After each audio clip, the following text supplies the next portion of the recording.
Alright everybody, welcome to China Dota 2 Professional League Season 1. And we are kicking off in a slightly... Oh, is this really the matchup? So we're kicking off this league. We have some slightly unusual rules. There's no coin flip for pick and side priority. We do instead have a 1v1 mid, and the heroes for that 1v1 mid were determined by voting from fans on whatever platform they used. So here we are. Danog, how you doing? Not too bad. I mean, what better way to start off a season than a 1v1 mid matchup, Axe v Shadow Fiend. I mean, that's the traditional rivalry, right? In the mid lane. Yeah. This is a well-known, extremely high-skilled matchup. Well, I mean, if he's able to pull it off, then that'll be pretty big plays, you'd say. I would think so. I don't know. I think your strat has to be. Prepare for battle. Do you think you can just go intercept the wave right away, and like just try and run him down with counter helix right off the bat? Is that? Well, Man, whatever it is. This mode is so buggy. I've got like, I've got extra mana bars that don't belong to anything. Oh yeah, at the top, right? Yeah. For the. Yeah. Anyway, so there are some, I guess, to clarify the rules as well. It is sort of your standard 1v1 mid rules. So it's first to 2 kills or 1 tower, or if it's all tied up by that point at 10 minutes, then what other? I should bring up the rules. So then it's last hits, then denies, and then they call it even and do coin toss at that point. Yeah, I think net worth's before the last hits as well. Oh yeah, so. yeah. Kills, net worth, last hits, denies, coin toss. I mean, that's the thing. Like, this is the time to be experimenting with, wacky, crazy little formats. I think it's fun just to do something a little bit different. I like this. I like the obs from the Shadow Fiend on the high ground up here. Like, just in case Axe was in position, just trying to rush down and like kill you right away by getting up in your face and just tanking the creep wave. Why not, right? Oh, he might still be trying for it. Why see? Oh, okay, now they see him. Needs the spins. He's not getting very lucky on the procs, and now he's just getting raised. Oh no, ZC is actually just gonna stay right on top of him. Oof. Okay, here comes a salve. Well, Shadow Fiend's not gonna get any experience if he keeps chasing like this. This is actually kind of bad for him. Okay, he's TPing now, but he's already missed all of the melee creeps. It's a disaster, right? I mean, you can't really give too much analysis on a thing like this, can you? I don't know. I guess you're right. It is just a little bit goofy. I wonder, does he TP mid now, or does he decide to just backlane the next wave as well? He's got some damage on the tier 1. Yeah. Actually, he could also just... I guess if he just backlanes like this, he can actually just get every last hit. And Shadow Fiend's already a little bit behind, so... or maybe he has enough creeps there to even it up. But you stall it till 10 minutes and then win on last hits. Yeah, I mean, this is the sort of thing. Look at the courier making its way past Roshan as well, bringing a couple of salves. This is the sort of thing. You're probably not going to level up Battle Hunger, right? It's pretty useless against a Shadow Fiend. Oh, maybe he will.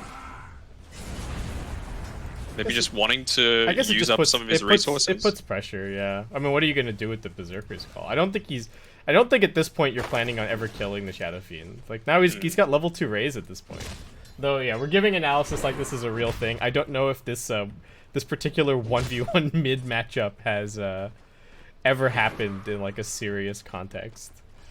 I mean, Weeha recently played Spirit Breaker mid, so anything can happen in Dota. I really want that hero to like be at 4 at some point.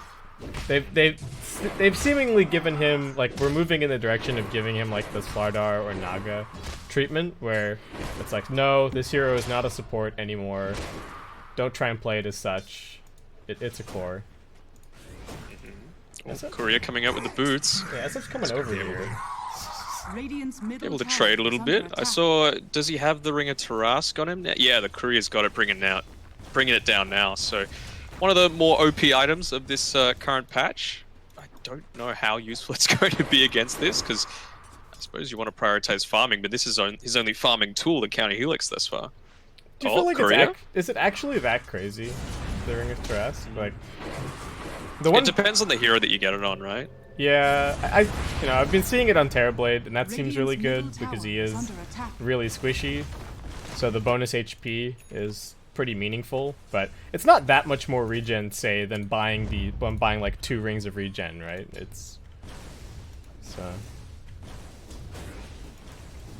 I suppose it's what you're able to do with it too. Like, you can get it super early on something like a Naga that's got really great armor that builds into a heart eventually sometimes.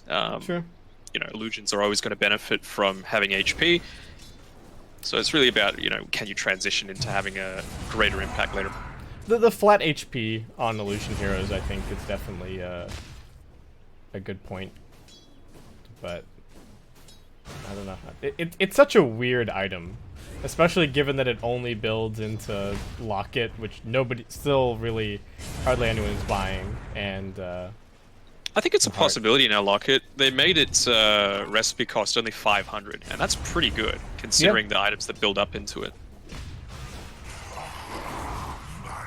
So at this point, we're 22-5 against 21-0.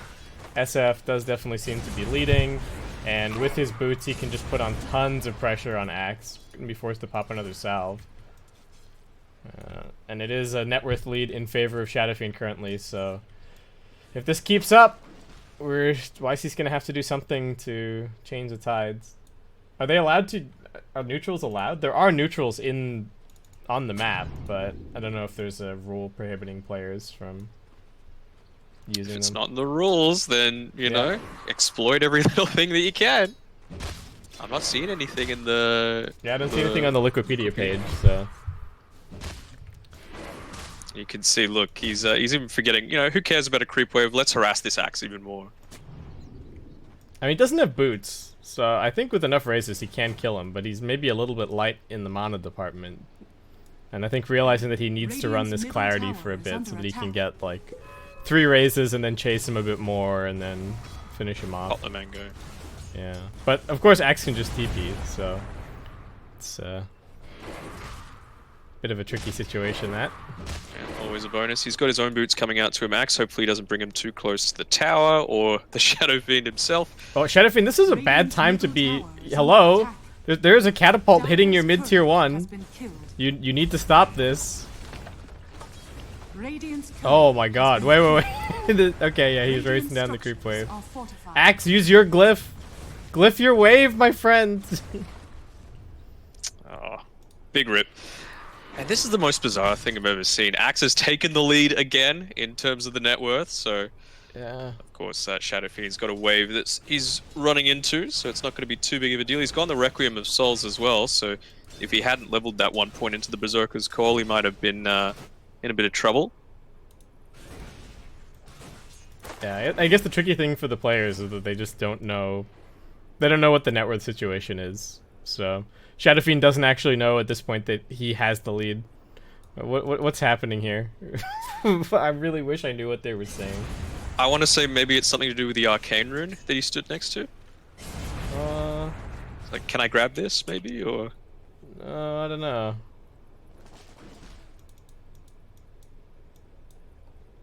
Yeah, you've been to a lot of international schools, Kip, but... No, I didn't learn any... You can understand that, yeah. Didn't learn any Mandarin, unfortunately. That is probably the language that I would want to learn the most if I had the possible Congratulations, option. you've picked the hardest. But yeah, I definitely think Mandarin would be useful to learn. What do you think about this Shadow Fiend hero? Do you have any opinions on SF? He just... The one thing I will say about SF is I never feel confident with an SF on my team. Like, even if the SF on my team is having an amazing game, I just know that it could get to the point where he, like, dies in 2 fights back-to-back, and we just lose the game. It's not the same as a lot of other cores where you're like, oh, this guy's owning, we've won. Yeah, particularly because it puts a lot of pressure on the early game as well. If you're dying more than... say 2 or 3 times before the 15-minute mark, you're pretty boned because you know you are one of those heroes that needs to be snowballing early on into the encounter. Axe finally picking up some of his items. He's got those elusive boots now. But I do like the change that they made to him with the Requiem actually giving the fear. Yeah. Giving any kind of control to a hero that previously had none is always going to be... Oh, here we go. Alright, there's the call. Couldn't quite interrupt it in time. Requiem does come out. This is decent damage. He does have the chop available. Only needs a little bit more to finish him off. Why is he just looking for another spin proc? Continuing to run him down. ZC just trying to juke his way through the trees. Oh, Creep Wave's almost dead. He's lifestealing up a little bit with this Morbid Mass, but now Axe going to come in one more time. There's the call, and that is going to be your first blood. That is not the end. It is 2 kills, but I think Axe is going to maybe take the tower in the next 20 seconds. Easy, just culling blading everything. GG. Oh, right. He's called it. It's over. I feel like you shouldn't lose this matchup as Shadow Fiend, but there you go. YC's done it. Got the items that he needed to just get that 1 kill, and that was the next level play, you know. So with that, they get the priority. So no coin flip this time around. So we'll be interested to see if they go for first or second pick, or they choose Radiant or Dire on Newbees. Yeah, that was a weird one. I look forward to seeing what other weird and wonderful 1v1 matchups we get. Spirit, but well, go back even further. You can chart Earth Spirit by what stunned. When it was the pull that stunned, he was the most overpowered. Then when the kick stunned, he was, okay, still pretty strong, getting played a lot. And now we're finally all the way down to the roll is the stun. And this is apparently where we're going to be staying, where we've landed. Yeah. I mean, this is some real run at you Dota that for a lot of time, it was like the C Dota way. Now China seems pretty keen on all these constant team fights, at least in the pro scene. I mean, my C pubs are still absolutely insane in terms of team fights, but, you know, in the pro scene, they seem to have really become a lot more measured, slowed down a fair amount. And I'm interested to see where this Dazzle goes in terms of his skill build. You know, I think him and Io are probably the only 2 heroes that are still going to go for something like the Holy Locket, even after all these little buffs that have gone into it. Yeah, and we'll talk about some Necrobook buffs. Dazzle, definitely one of those heroes that Necrobook has been quite popular on for a while. So that was where that plus the Ags change, though I think the Ags change is a little bit controversial, because I do know people that liked the old Ags with the Dispel. But I think we're seeing probably a core Dazzle this game, and Newbee definitely with that kind of run at you strat. We were talking before going live as well. Ocean have played against Newbee a couple of times in the last couple of weeks. Every single time it was Newbee winning the game in like under 30 minutes, and the most recent encounter, they won both of those 2 games in 20 or less. So definitely Newbee favored this matchup, I would say. We'll see if Ocean can do anything. Their heroes fight okay early, but I wonder how well they're going to do coming out of the laning stage, and I'm always worried with a hero like Shaker if you're behind. Because just what is he going to do? Yeah. And, you know, that is a really good point about the recent match history between Newbee and Ocean, but what are your thoughts on this Warlock pick, especially this late into the draft? Because with a hero like Wraith King, you need to be able to burst him twice, and Warlock's one of those heroes that, you know, you've got one big teamfight ultimate, and Fatal Bonds even itself has a decently long cooldown. So do you think it's kind of using a lot of your resources early on, and then he might just be able to come back and win the team fight for you? I think it's to do... I think there's a few angles here. I think they wanted some more sustain because they're planning on going for this kind of early push sort of a deal, get some more heals going. And I think the Fatal Bonds is really good this game with the... Like, Earth Spirit Warlock is just a classic support combo, right? You throw the bonds on people and then you get the Magnetize going, and it's actually just a ridiculous amount of damage. So I think that's the thought process here. They might also be going for a carry that wants a little bit more of a babysitting style, which I think is why we see Ocean banning out something like the Terrorblade, right? They're not necessarily planning on having kill threat on their safe lane, so they just wanted somebody like a Warlock to just sit there and give the heals and protect, especially if it's going to be even something like a Silencer. Oh, Morphling. Ooh, all right. I thought it would be a Spectre, you know, especially seeing, you know, these bans on particular heroes, and you have to go back 2 years, right, to see the Warlock Spectre that was very much a mainstay of the meta at that time. But Morphling still absolutely one of these heroes that you can pick. You know, it provides a lot of pressure. He's able to come in and do a lot of this burst damage when you need it to. But I don't know. I feel like Ocean's draft is pretty solid as well. Regardless, we're going to see a lot of chaos happening in these team fights. Yeah. I wonder how the mid lane matchup goes. The Dazzle versus Shadow Fiend. I don't think it's going to be a clean 1v1 at all. I think Earth Spirit and Earthshaker are both going to be there a lot. I do like the Morphling with the Warlock, right? You can always morph down, grab a heal, stay on high agi, and really get a lot of value out of that. You may now select your heroes. Ocean's draft to me feels very safe. So it's a very kind of like cookie cutter Dota draft.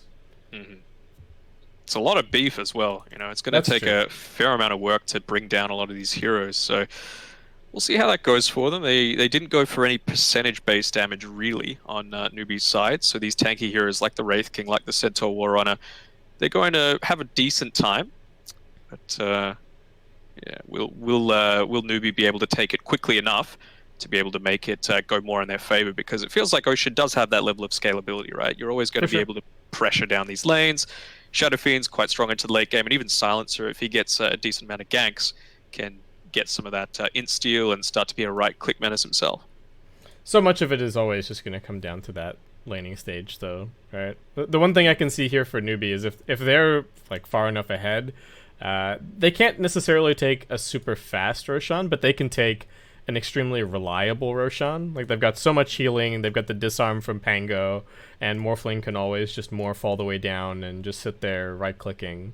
So if they're far enough ahead to the point where Ocean feel like they just can't contest, then pretty easy to walk into the pit for Newbee and bring it down.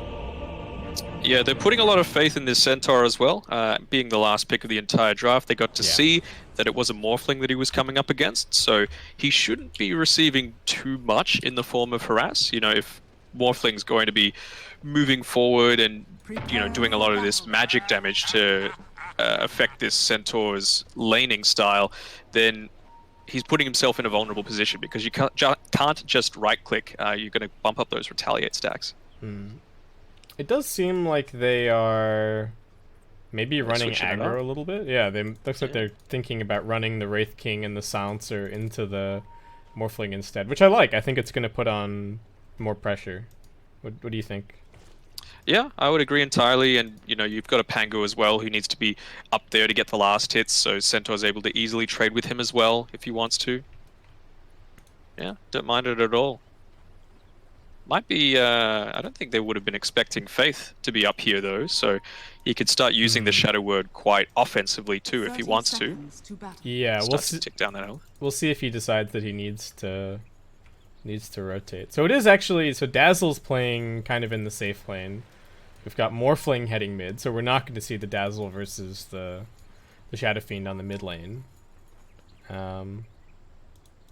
And yeah, so much of this game is going to come down to these position 4 rotations, it feels like. I do like the idea of putting the Morphling mid, because he's just so much less vulnerable to the Shaker ganks. Like, you can always just get a point in waveform early and waveform away if you ever happen to get Fissure blocked. Yeah, you have to wonder a little bit about, like, they forced the AA ban out relatively late, so yeah, maybe it's something that Ocean could have picked up. They've gone quite sustain heavy on Newbee's side with the Warlock, with the Dazzle.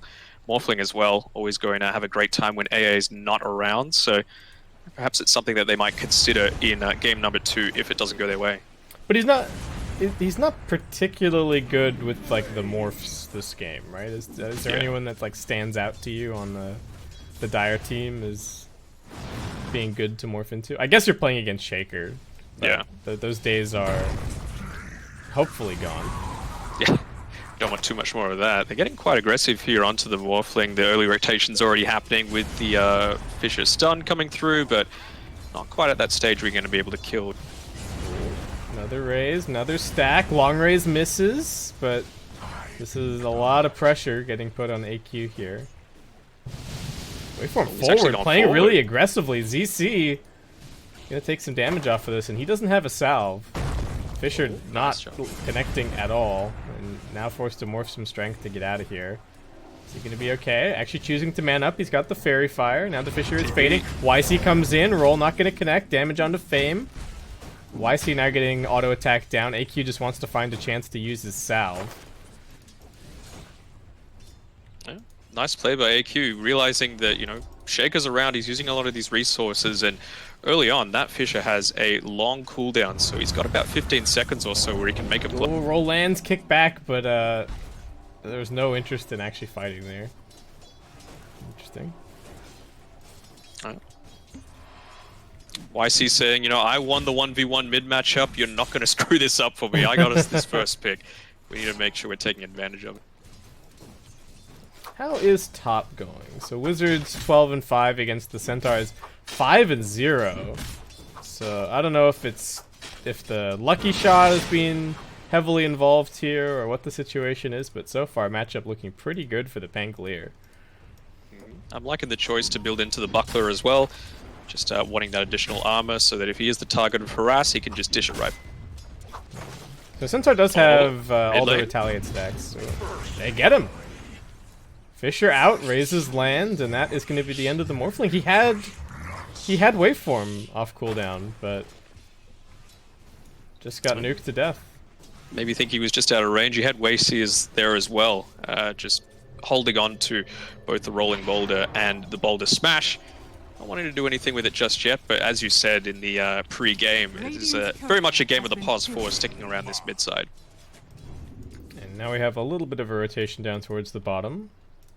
X and Y is going to get spotted out here by Faith.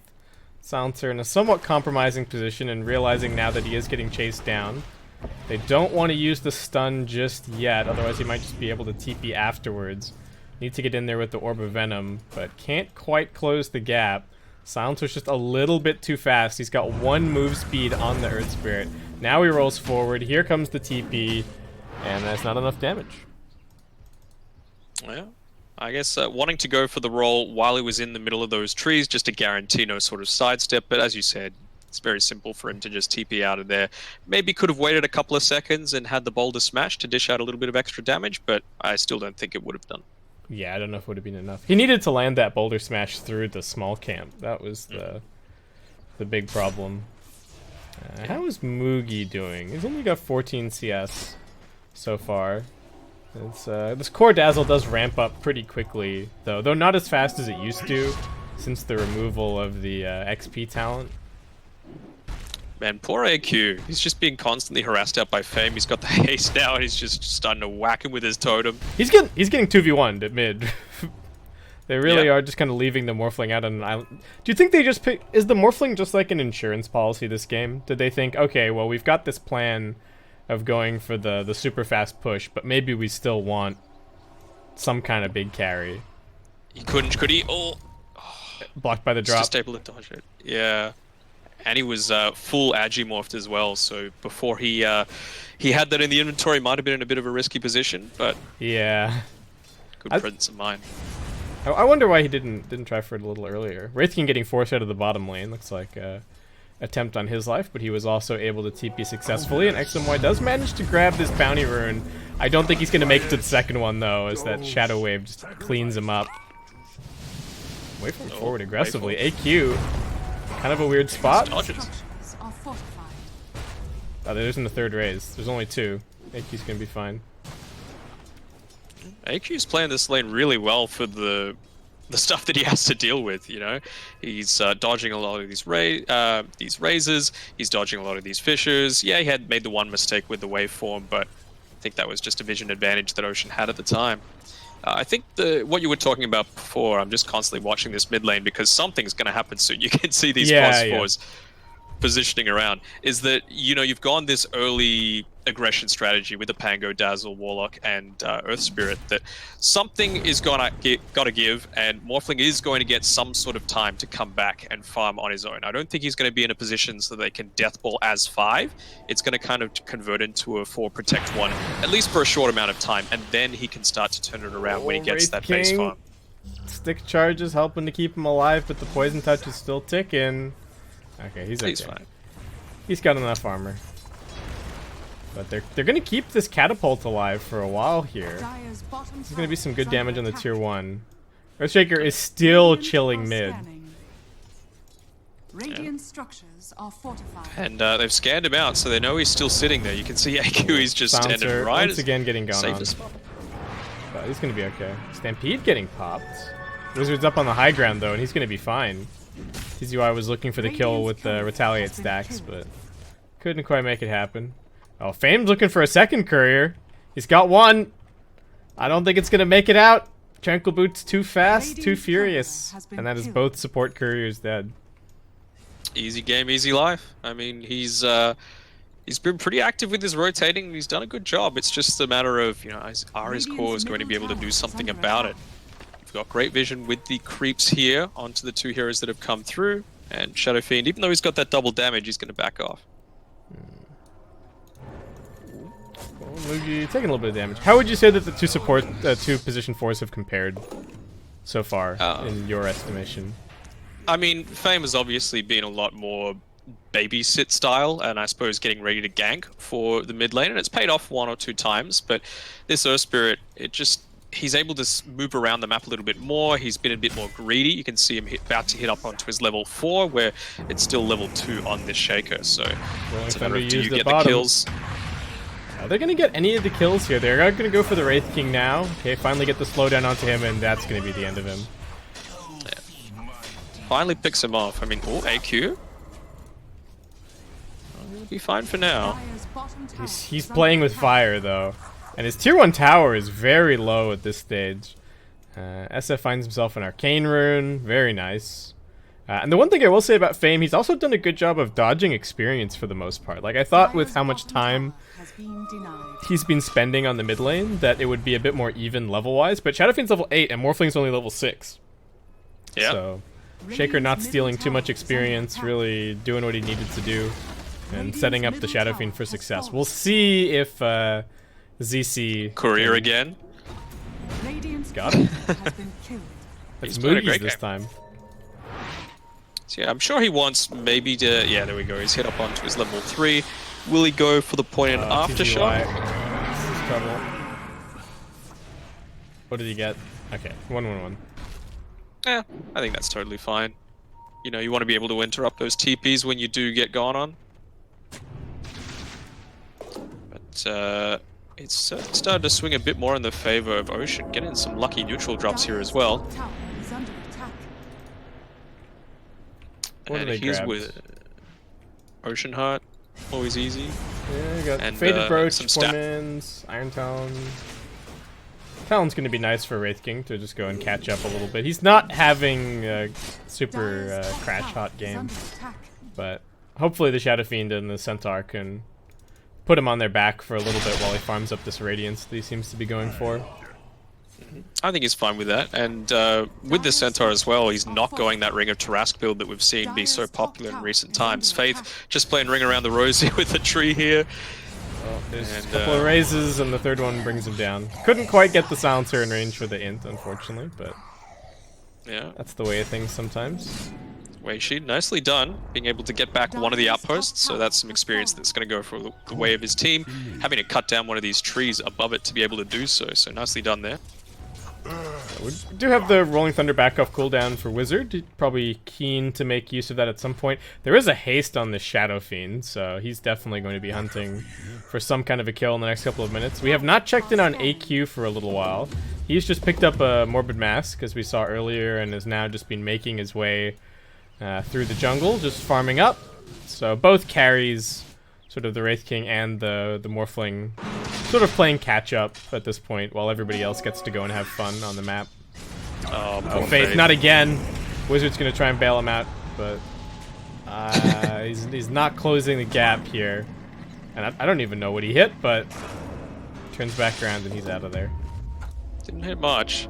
You previously had a couple of Dire Heroes converging. I was wondering if they might want to start some of this aggression because Faith had hit that level 6 and Chaotic Offering. You know, it's such a big teamfight impact spell that you want to make sure you're using it at first availability.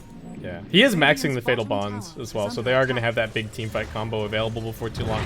Dazzle TPing in at bottom. Olo was being aggressive and scouting, but that might have been a little bit of a problem. Shadow Fiend thinking about popping the Requiem in the trees, but in the end, they will just call it quits. Pangolier doesn't have the Rolling Thunder, and not the best swashbuckle away. He's going to get caught by the Fisher here. No way out, really. And now the dive continues. They've already lost this tier 1 tower. Faith just going to try and juke his way into the trees and look for the TP out. He will be successful, and it's only the one casualty, though. Ocean, this is a bit different from some of the games that we saw, or some of the games that I looked at previously. Actually ahead here against Newbee at the 11-minute mark. Yeah, and despite all of that XP leeching that he didn't do in the mid lane, Fame's managed to secure his level 6, so he's got the teamfight contributions as well. If he's able to be set up by the rest of his team, he's only 1,200 gold away from that Blink Dagger too. So really nice plays by Fame all around. Yeah, and he's finding a lot of farm on the map. Is he going to take these creeps or is he going to give them to the Shadow Fiend? He just TP'd mid. Wow, okay, SF's going to let him have these. Oh, they're smoke ganking the double damage. Wizard getting the set up, and now the rock drops down. Nice Fisher is going to block it off, but Weisey's still in there, and the Magnetize might just be too much damage. Echo Slam's going to get dropped down. They will get at least the one counter kill as Wizard chases a little bit further, looking to finish off the Shaker, get some revenge for his buddy, and that will be a 3-for-1 as Newbee just descend with the swarm at mid. Yeah, that's all it takes. Just one pick off, using that Chaotic Offering to maximum potential, and of course with the Dazzle you were able to put in a lot of harass really early on. TPing in mid. He is pretty tanky, but these stacks are here. He's getting slowed down. And looks like he might just get worked down as well. The minus armor really stacking up. Silencer TPing in. Thought that they had some kind of hope of defending this tier 1 tower, but looking like it's just going to be a bunch of kills for Newbee. And now they finish off the tier 1. Not the best decision making from Ocean. Yeah, and there's that differential between having the ultimate and not. I think they could have certainly made a go of that recent fight, but Silencer wasn't even level 5 at the start of it, so being able to move in, use the Echo Slam, use the Chaotic Offering, meant that those supports had some sort of impact, but certainly not fair. And they really need this Silencer to get his 6, hey. XMY still walking around at level 5. They really need the combo break against this super spellcasting heavy lineup, especially against the Dazzle. If you just can't pop the Global Silence and focus down the Dazzle, then the heals are always going to be there, the Grave is always going to be there, and just makes life really difficult if you're Ocean. Yeah, that's the thing, right? Like we were talking about before, if they fail to kill your Wraith King twice, you're going to have a pretty decent teamfight presence. You can see he's going for the Radiance, so he just wants to be able to live for as long as he can. And right now, Silencer's job is just to stall that as much as possible. So if he's able to interrupt a lot of the stuff, like the Shaker tried to do with a Great Fisher, it just wasn't enough to be able to secure the rest of the teamfight. So I think we agree that Newbee have this a little bit of a faster, more early game centered lineup. How do you think the two teams stack up if we do get to sort of that 40-minute mark? Do you think Newbee starts to fall off a little bit? I'd say they do. It depends on the style that they go for, though, with the Mookie's build. You know, you can see he's gone into this ultra-aggressive. He's gone the Greaves. They're trying to take the Roshan now to make that not even a factor. Only he's going in. He's got 3,400 gold sitting in the bank, so he's not straight in. He does have his first life, but that's going to get claimed very quickly. Maybe not the best Fatal Bonds, and now they're going to try and get the Wraith King out, but the Chain Stun from Wizard is just too much. Echo Slam comes through, but the Morphling is pretty tanky. He's got the Wraith King form. That's going to help keep him alive for a little bit longer. Finally, they do get the jump in. YC, the two supports, putting the combo together. Shadow Fiend waiting up here on the high ground, gets brought down by Wizard. AQ jumping around, throwing out another stun, keeping TZY locked down. Just barely dodges the Hoof Stomp. And that will be Newbee cleaning up a 4-for-1 team fight, even with losing the Dazzle quickly, and a nice combo from the Shaker. They just had too much sustain and too much team fight. He didn't even have the Blink Dagger for that as well, so Shaker's playing absolutely out of his mind, but yeah, you want to prevent the Roshan with this Death Ball lineup, but if you're going to be walking in and you don't have 3,500 gold on your hero, what's he got? He's got Phase, Boots, a Buckler, and a Gloves. You're not going to be able to do anything when you're standing in there. Yeah, he's... They really just wanted to use the Wraith King to scout and figure out what was going on, but... Yeah. Such unfortunate timing that they were, like... They were just about to have both of these blinks, and, couldn't quite get all the tools that they needed. I think a lot of the props need to go to Newbee as well, realizing that, you know, right, we know that in the previous team fight, Shaker didn't have Blink, Wraith King was still going for this super greedy item. Yeah, we're a Death Ball lineup, but even more, we just got to ramp up the tempo even further just to make sure that there's no way of them contesting this road. Yeah, it's definitely... It's not completely unexpected, you know, you can see that, Ocean, they had a sense, but unfortunately they just didn't approach it in the best way. I'm not sure if they could have poked and prodded and like forced Newbee away from the pit. They may have, if they wanted to stop that, I think they do maybe just have to take the fight, but... I just don't think they have the capability, right? You've got a Dazzle, Yeah. you've got a Warlock, you've got great sustain potential. And when you think about it, now that they've got the Aegis as well, how are Ocean going to be able to kill them? You know, even with a great Echo Slam, after that, then what? You know. Yeah, they don't have the sustain quite yet. And this goes back to what we were talking about during the 1v1. I think there's this perpetual problem with Shadow Fiend, where it's just like, sometimes, what does this hero actually do? And like, what is he capable of accomplishing by himself? He soaked up so much help from the Earthshaker in the early game, and then where was the payoff? He went and killed Faith once or twice, right, in the jungle, and that feels like it's kind of been it. We haven't really seen any big impact from the Shadow Fiend. Maybe once he gets his BKB, things will change. Oh no. Doesn't even have the ulti. Stampede not going to be enough to get him out of here, it looks like. And with that, Newbee descend with 5 heroes and quickly claim the kill. Might even go and poke the high ground a little bit. Yeah, YC's keen. He's going to put a ward up there. And they're just going to go and threaten at least somewhat. And Ocean are not in position. They do have some TPs, but not respecting the early pushing power of this Dazzle, perhaps. Yeah, here we go. They've got the BKB on the Shadow Fiend, so this might have been what they were waiting for. But if you don't have the Wraith King to fight alongside, it's not really too much you can do about anything. Morphling is just slapping their buildings. He can be on full agi, he doesn't have to care at all. They jump in, trying for a stomp, but Wizard easily sidesteps. The BKB Requiem gets popped. Yeah, for no what? It does absolutely nothing. The Chaotic Offering is ready to go. They Fame know is in the Shake is there trees. as well. Might look for some kind of a jump, but you can't go on the Aegis Morphling. And you can't go on anyone so long as the Dazzle is hanging back here with Grave. So all they can really do is just watch as their buildings fall, and yeah, that's that. Yeah, and you can see that Ola didn't really want to fight. He needs that Radiance to have any sort of presence in this team fight. He does almost have it, but I don't know if Newbee are going to let them out onto the map all that easily, especially since they still have this Aegis in hand. Also, do you have this bug where your Roshan timer is really, really small? Oh, Echo Slam on 2! Is it going to be enough damage, though? Warlock's actually kind of tanky, and Fame, your team was not there to help you. They smoked, but then they split up, and now Newbee just going to try and take the fight instead.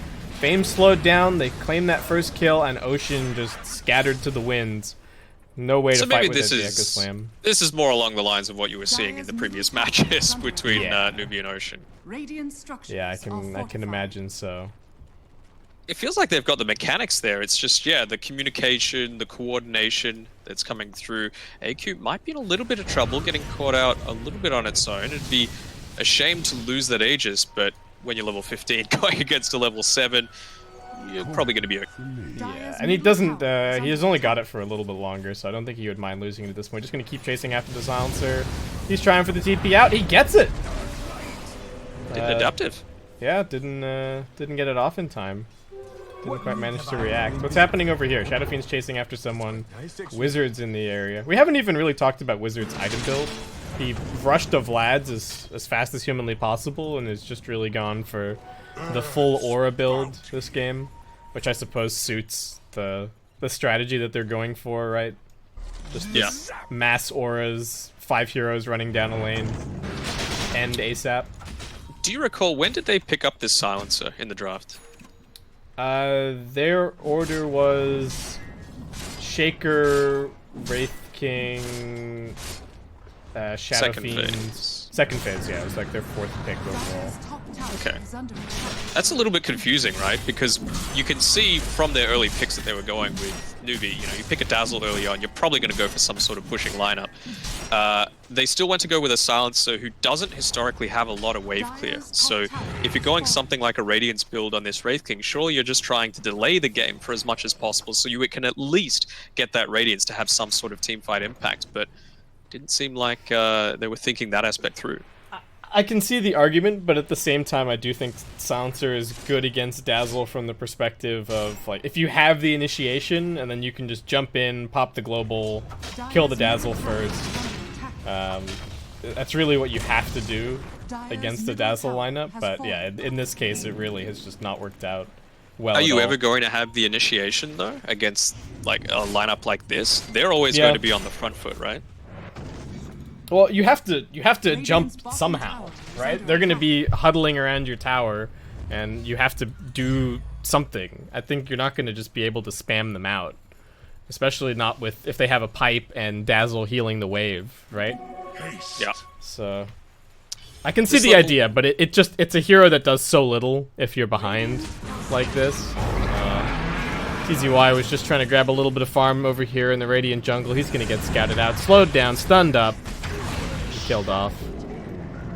I don't think that Ocean mind that, though. They've given finally Ola a little bit of space to be able to fight.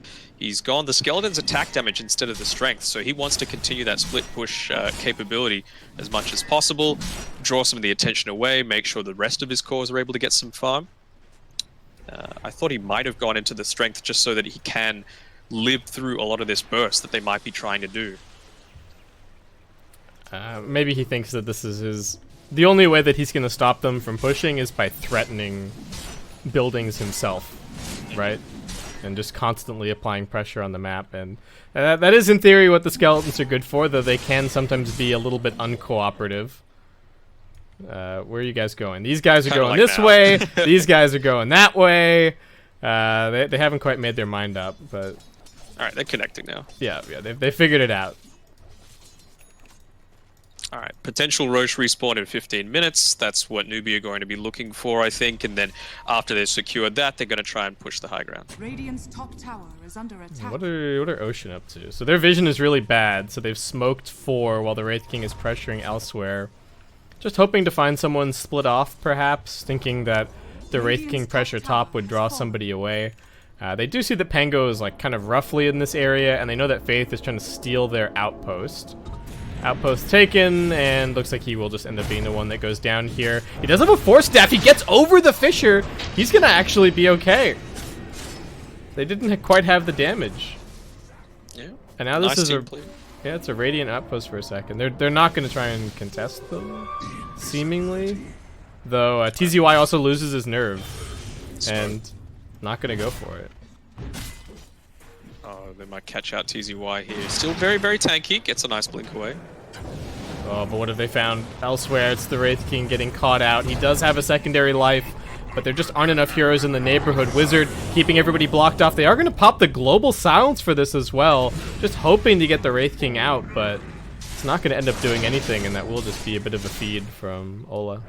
Oh boy, they popped the Stampede slightly early as well, so that it went off when he was still rezzing, so he wasn't even able to run away as quickly as he wanted. I think even if he... I don't know if he could have walked away. I feel like he needed to... The only hope was to, like, to pop up, global gets popped, and then maybe you can TP at that point, but... I think if he had his BKB, maybe, but I doubt you want to be using your BKB for something, you know, like that. Let's just pop all of our cooldowns to get our Wraith King out, and now he's useless anyway. Like, not much of a point. AQ gets a quick kill on X and Y at mid. It's the Ethereal Blade coming to work. Didn't have the best start, but his team has made so much space for him and taken so many buildings that he is now comfortably #1 on the net worth. And still not really feeling the impact from Poor old Shadow Fiend, unfortunately.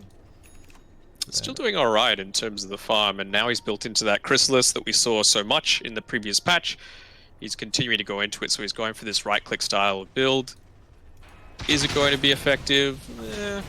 I suppose they're trying to maybe deal with a Pangolier while he's rolling around. Radiant are scanning. Yeah, I think it's an okay idea to just get some more damage going. And maybe be a little bit more right-click heavy, but currently, Newbee easily finishing this off. Wizard rolling in the pit, just in case there was any kind of jump-in stomp attempted from the Centaur or the Shaker trying any funny business.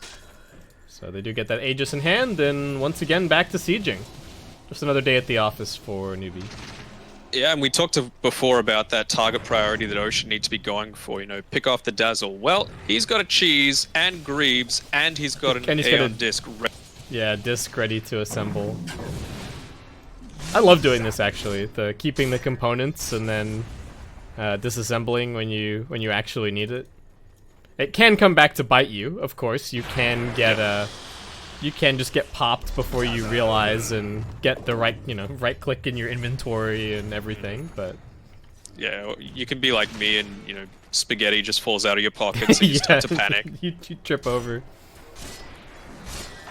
Oh, that's that's like 3/4 of his HP gone pretty much instantly, and Wizard whiffs on the swashbuckle, so they don't quite get the kill. He had the wand ready just in case. Oh yeah, 21. He probably would have been okay. Oh, Titan Sliver as well for a Morphling, pretty handy. Actually, just giving it over to. What's Faith doing with this? So worth giving a Dazzle? The Sliver? What's Dazzle got currently? He's just got a Faded Brooch. Yeah, I could see the argument for giving it to him. I don't know why Morphling doesn't want it. I guess this is also pretty good. What's that? So plus 13 strength, plus 13 int versus whatever the Sliver would give him, 16%. And what's his base damage current? I mean, that's kind of a hard sell, I think. Yeah. I think I'd go for the Sliver. I mean, the only way you're going to die is if you get hard bursted down before you're able to get off anything, you know, no Manta, no anything else. But I imagine that AQ is an experienced morphing player, so maybe he's thought about this or had some experience in previous pubs. They know he's there. Yep, caught him out. Does have the BKB this time around and the secondary life, but they're just going to try and burn him down quickly. First life about to fade. E-Blade helping to keep him alive just a little bit longer. BKB getting popped in the backlines. They're trying to right-click down Wizard. Is he going to be able to survive? He makes his way up onto the high ground. That was the BKB popped from the Shadow Fiend, but the heals are there. They popped the global, but not really doing anything with it. And AQ's just going to head straight over to the mid lane. Yeah, they needed more of those lucky crits coming out from the Daedalus that Shadow Fiend chose to go, and now they've got the Solar Crest as well on the Dazzle, so that's even more damage being pumped out by AQ. It was just an all-or-nothing play, and they've still got the Chaotic off. Oh, and a nice snipe. YC finishing off that kill. I guess the other argument for the People's Gift is it's more stats for more shotgun, which the Sliver isn't going to give you anything. Makes sense to me. I think they're just in a pretty comfortable spot. Yeah, that too. Okay, smoke up. They're trying for a wraparound play, hoping to see if they can find some kind of a jump. Dazzle needs to be the target, really. Can they see him? He's just playing in the fog for now. They spot the two supports. They're slightly grouped up, making their way around. Could they get the three-man jump? They were clumped for a second, but now YC breaks the smoke. They're going to jump into the backlines. They find Faith, but they haven't got Moogie. He raises his arms to get off the grave. He protects Faith. Can they prevent the Chaotic Offering? They won't be able to do it. That's one dead already. 4 down. GG gets called. Newbee just way too much team fight. And that is going to be the end of this one. Easy win. Yeah, so if you're going to be prioritizing all of your eggs into the team fight basket like it seemed Ocean were, obviously Shaker played pretty well, you know, prevented a lot of the early game impact that Morphling was able to have, gave Shadow Fiend a decent start, but you're sacrificing a lot of this wave clear, and when you've got an all-in lineup like Newbee's had, they're going to punish you. For sure. They had glimmers of hope in the early game, right? They were ahead, but Newbee were able to kind of bring their Morphling in at a critical time, it felt like, and Ocean also tried to pull the Wraith King in at the same time, and those fights just completely determined the trajectory of the game, right? Like, Morphling gets the Aegis, he gets to keep on farming, he's getting kind of spoon-fed more gold. Meanwhile, on the other side, we've got Wraith King who comes into these fights, and you can look at both of them on the graphs, and you can see the moment where the Morphling crosses over the Wraith King at like 15 minutes, and that's just where everything, I think, starts to fall apart for Ocean. The Wraith King is just too far behind, and they can't leverage the Shadow Fiend, and Silencer is having a pretty rough game. So that about wraps it up for our first game, guys. We're gonna head to a short break, and when we come back, we're gonna have game 2 of this best of 3 in just a few minutes.